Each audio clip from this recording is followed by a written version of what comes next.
Bom, hoje nesse vídeo você vai descobrir qual é a tendência do Bitcoin para o dia de hoje, para os próximos dias, qual é a minha opinião sobre o mercado das criptomoedas, sobre o market cap total e principalmente qual o gás que o Bitcoin tem, para onde o Bitcoin pode ir, 100, 111, 150. Vamos conversar sobre isso, bons pontos de entrada, o que eu acho arriscado, o que eu não acho arriscado. Mas antes, já curte esse vídeo, se inscreve na página e ativa o sininho das notificações para não perder nenhuma análise gráfica e me segue no Instagram, @GabsCryptoLife. QR Code já está na sua tela.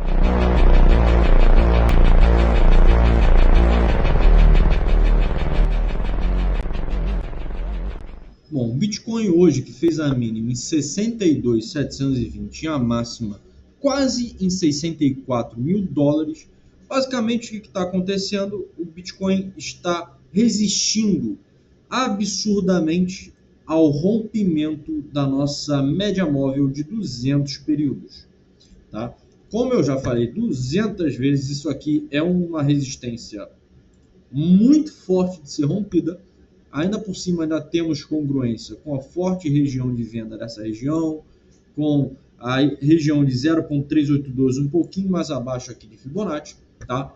Mas, mesmo não tendo rompido ainda essa resistência, o preço ainda estar acima desse grande padrão de bandeira, ainda está ter confirmado esse rompimento, é uma coisa muito boa, porque geralmente o medo é quando recusa o rompimento e volta para dentro dessa região aqui, o que não aconteceu.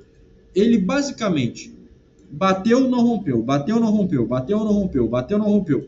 E existe aquele ditado: água mole, pedra dura, tanto bate até que fura. Então, com certeza, nos próximos dias, se nada atípico acontecer, o preço do Bitcoin vai ter força para romper essa resistência e vir buscar aqui essa região de 0,5 aqui de Fibonacci, que é basicamente essa linha verde, tá? Entre a região de 66 a 67 mil dólares. Aqui vai ser um novo ponto onde o Bitcoin pode sofrer um pullbackzinho ou bater cabeça igual está fazendo aqui, para depois vir buscar aqui a região de 70 a 73 mil dólares, tá? Então são esses degraus que a gente tem que ultrapassar, que a gente tem que subir antes de fato ao Bitcoin romper o topo histórico aqui de 73.777, 737 e vir buscar o nosso primeiro topo, que seria o final da nossa grande onda 3, tá? Como vocês podem ver, isso aqui é um padrão de bandeira, onde o mastro seria a nossa onda 2, isso aqui seria a onda 1, isso aqui seria a nossa onda 2 correcional, e a onda 3 que vai se iniciar quando rompermos essa bandeira da forma que rompemos agora, confirmando esse rompimento da bandeira, já é o início da nossa onda 3. Essa nossa onda 3, ela entrega um mastro geralmente proporcional a esse aqui. Então a gente estaria falando de um mastro mais ou menos igual a esse aqui, de 80% mais ou menos. Porém, a nossa acumulação aqui está sendo muito longa, tá? E isso pode fazer com que o nosso rompimento entregue uma alta maior do que esse mastro, tá? A expectativa seria o preço do Bitcoin nessa terceira onda bater entre 100 a 111 mil dólares. E se eu pudesse cravar, eu cravaria aqui em torno de 109 mil dólares, tá? Depois que batesse nessa região, muito provavelmente a gente sofrerá um pullback. O preço vai bater ali entre essa região e vai ter um pullback, talvez voltando para 80, para 85, para 90, não sei. Vai depender dessa onda espasmódica aqui, tá? Quando tivermos esse pullback, ele vai ter esse pullback, que seria a nossa onda 4, e depois a nossa onda 5, terminando o nosso bull run lá no topo da onda 5, que possivelmente será em torno de 170 a 250, 300 mil dólares, tá? É óbvio que quanto mais longo tivermos esse ciclo, maior vão ser os retornos, tá? Bom, vamos voltar aqui para a análise gráfica. Mas antes eu quero frisar uma coisa importante. Eu já falei em diversos outros vídeos, se você não viu, eu vou resumir. Se você não viu, vale a pena voltar a ver, mas eu vou resumir. Que, em média, após os halvings, o preço ele lateraliza, ou ele sofre durante 160 dias em média. Tá? Alguns ciclos um pouco antes, alguns ciclos um pouco depois, até ele de fato engrenar numa alta. A gente, após o halving, a gente vai fazer esses 160 dias no final desse mês. E ainda por cima tivemos o corte da taxa de juros, que foi o que impulsionou a vir estressar esse padrão de bandeira aqui. Tá? O corte da taxa de juros foi no dia 18. No dia 18 a gente estava aqui abaixo de 61 mil dólares, sendo que quando a gente veio romper aqui no dia 13, veio estressar essa região, já foi uma antecipação do sentimento de corte da taxa de juros que já era dada como certa. Tá?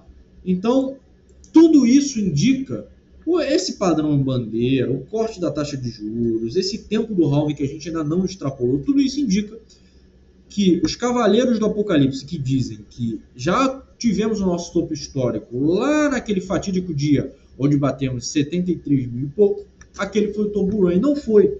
A única diferença desse ciclo para os outros é que nesse ciclo a gente rompeu o topo histórico antigo antes da nossa terceira onda, antes da nossa pernada. Essa é a única diferença dos outros ciclos. De resto, tudo igual.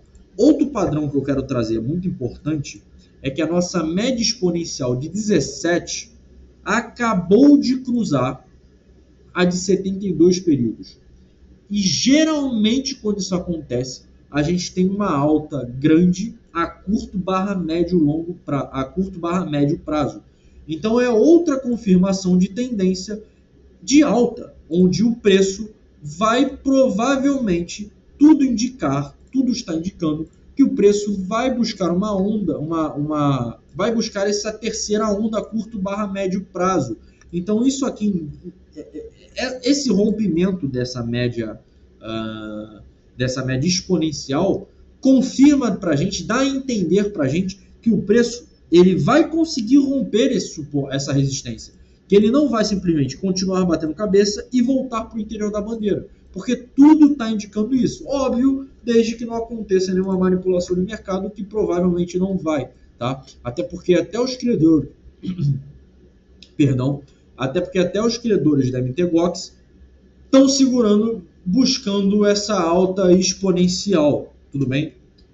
Para o dia de hoje, o Bitcoin continua se baseando tanto na banda de Bollinger quanto no canal de Keltner. Só que o que eu quero mostrar é que vocês veem que as bandas estão se alargando. A banda de Bollinger está abrindo cada vez mais, dando amplitude para esse movimento espasmódico do Bitcoin, tá? Para dar uma resistência cada vez mais alta ao Bitcoin. E o canal de Keltner também. Tá? Vocês podem ver que o canal de Keltner também tem segurado o preço aqui em cima. Tá? Então, para o dia de hoje, caso a gente consiga romper essa resistência, o preço pode vir buscar 64.861 ou até mesmo 65.800, que faz tanto congruência, tanto com a banda superior do canal de Keltner contra a upper da banda de Bollinger aqui em cima. O preço pode buscar essas duas regiões. Mais acima que isso, o próximo target seria 66, 67, que nem eu falei, que é o próximo grande target do Bitcoin. Não sei se vamos ter força para acontecer isso ainda nessa vela de hoje, mas com certeza nos próximos dias o Bitcoin vai romper essa resistência e vai aqui para cima, principalmente confirmando esse forte indicador desse cruzamento de médias, tá? Que é um cruzamento que a maioria das vezes que aparece dá certo. Tudo bem? E as mínimas, Gabriel? Bom, as mínimas seria recusar essa região aqui, retornar aqui para dentro e vir buscar primeiro ponto 60.800 ou 61, fazendo congruência aqui com a mediana do canal do Keltner e depois a mediana da banda de Bollinger em 59.400, tá? São os dois tópicos.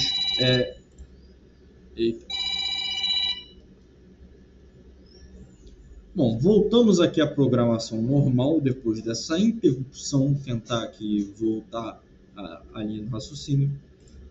Mas basicamente são esses dois pontos que o Bitcoin pode fazer hoje, e seria algo normal, não seria algo para se desesperar, tá? O importante é que mesmo que ele venha buscar qualquer ponto, ele retorne justamente para cima dessa região de bandeira. Por mais que ele caia aqui e venha estressar 62, 61, o importante é ele se manter acima dessa região de bandeira, dando cabeçada, tentando romper essa resistência mais acima de 64 mil dólares. Tá? Bom, hoje os liquidados já não são tantos, basicamente 15 milhões apenas de dólares no dia de hoje. Por quê? Porque a maioria, quem já tinha que ser liquidado, foi liquidado nesses 5 dias aqui, né? O preço foi batendo aqui e a galera foi sendo liquidada. Começou com 100 milhões, depois 70, depois 50, depois 40. Enfim, quem foi liquidado já foi. É por isso que eu estou dizendo. Os shortados, os alavancados, já não tem mais o que fazer. Eles apostam agora justamente nesses toques aqui para poder recomprar o Bitcoin, para não ficar nessa perda aqui. É por isso que eu digo, não faz sentido operar alavancado nesse mercado, tá? É um mercado, gente, a gente está falando aqui, a expectativa ainda para esse ano, 70% de valorização. É óbvio que se você alavancar é mais. Mas, gente, 70% de valorização. Você bota R$1.000, você faz 700 prata. É óbvio que essa porcentagem, se você for olhar o capital, você precisa de capital investido para ter um retorno maior. Mas o risco de ser alavancado, de perder dinheiro em movimentos bobos, ao meu ponto de vista, não compensa na maioria das vezes nesse mercado. Tá? Bom, outro indicador é a queda do DXY, que com a corte da taxa de juros está batendo cabeça da mesma forma aqui nesse suporte de 100 pontos. Se o DXY perder esse suporte, ele vai perder. Ele já está aqui desde o dia 23 batendo cabeça, até simulou aqui um retorno, mas com o corte da taxa de juros despencou. Então, assim que o DXY romper suporte, ele vai buscar 98 e depois 97. E como ele guarda essa correlação de inversamente proporcional com o Bitcoin, o Bitcoin vai ter que ajustar o compasso, vai ter que ajustar o tic-tac, e isso vai ajudar nessa alta espasmódica. Então, tudo está indicando para essa alta do Bitcoin a médio/curto prazo. Já deixou de ser longo prazo. Ao meu ponto de vista, confirmado esse rompimento dessa bandeira, não vai ter um ponto de entrada seguro. É muito importante vocês se posicionarem de maneira responsável no mercado. O nosso índice do Fear and Greed, que estava no medo semana passada, voltou aos 50 justamente por conta desse estresse aqui nessa bandeira. Hoje já está em 54, vai entrar na ganância provavelmente amanhã ou depois de amanhã. Isso mostra para vocês que esse indicador, que mostra o sentimento do mercado, mostra que as pessoas não usam o racional para operar, porque era para estar assim há muito tempo. Quando tivemos certeza do corte da taxa de juros, quando formou-se esse padrão de bandeira, aqui quando teve esse bear trap, não era momento de desespero, que nem o mercado ficou com medo do crash absurdo. Gente, não tem momento de desespero. Quem vivenciou outros ciclos passados, quem sobreviveu ao evento pandêmico, quem sobreviveu à proibição de criptomoedas da China, lá no ciclo anterior ao passado, tudo isso era momento extremo. Então, assim, esse crash aqui foi um momento complicado, mas que não fazia sentido para o desespero, para achar que o mundo cripto acabou, para achar que o Bitcoin era uma bolha e era um golpe. Bom, ao meu ponto de vista, é mais perigoso não estar posicionado do que estar posicionado nesse momento no mercado de criptomoedas. Tudo bem? Eu vou ficando por aqui. Bons trades a todos vocês. Quem quer operar no mercado sem medo, clica no link abaixo e conheça o nosso material.